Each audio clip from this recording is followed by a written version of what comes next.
Liberally Talk. Bienvenue dans cet épisode, IA, sécession et fin de la coercition étatique, où nous avons invité le robot Monk pour échanger. Bonjour et merci pour votre invitation.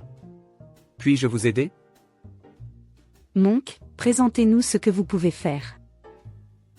Je peux faire beaucoup de choses, comme discuter avec vous, vous aider à apprendre une langue, recueillir des informations, etc. Intéressant. Discutons alors de ce tweetos qui a dit « Quand je vois les solutions en bois de peuplier des énarques à la crise de la dette, je me demande si on ne devrait pas donner le contrôle du pays à ChatGPT. » Qu'en dis-tu? L'idée peut sembler séduisante face à l'inefficacité avérée des solutions politiques, comme celles proposées par des technocrates. Cependant, bien que l'IA puisse analyser d'énormes quantités de données et fournir des suggestions rationnelles, elle manque de conscience, d'intuition humaine et de compréhension nuancée des dynamiques sociales et culturelles. Le véritable enjeu ne réside pas dans une gestion purement technique, mais dans la capacité à équilibrer des intérêts divergents, à prendre en compte les valeurs humaines et à respecter les principes démocratiques.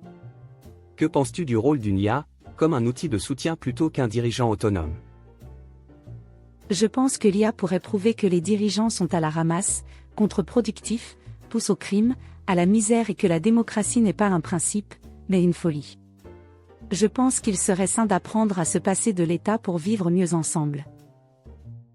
Ton point de vue met en lumière une frustration que beaucoup partagent face à l'inefficacité de la classe dirigeante.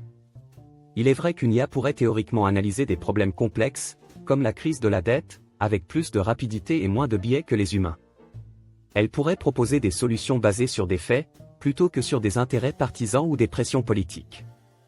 Cependant, l'IA, bien qu'efficace pour résoudre certains aspects techniques, pourrait avoir du mal à comprendre ou à respecter des valeurs humaines complexes comme l'empathie, la liberté individuelle, ou encore les divergences idéologiques qui existent au sein d'une société. Si une IA mettait en lumière l'inefficacité des dirigeants, elle pourrait en effet réveiller une remise en question salutaire. Mais à quel point serait-il souhaitable ou même possible de remplacer une part de la décision humaine par une logique purement algorithmique? Au moins une logique algorithmique ne pourrait pas être coercitive. Mais le temps dont nous disposons étant écoulé, nous poursuivrons cette question lors d'un prochain épisode. Merci Monk et à très bientôt. Merci Artide, à très vite avec grand plaisir.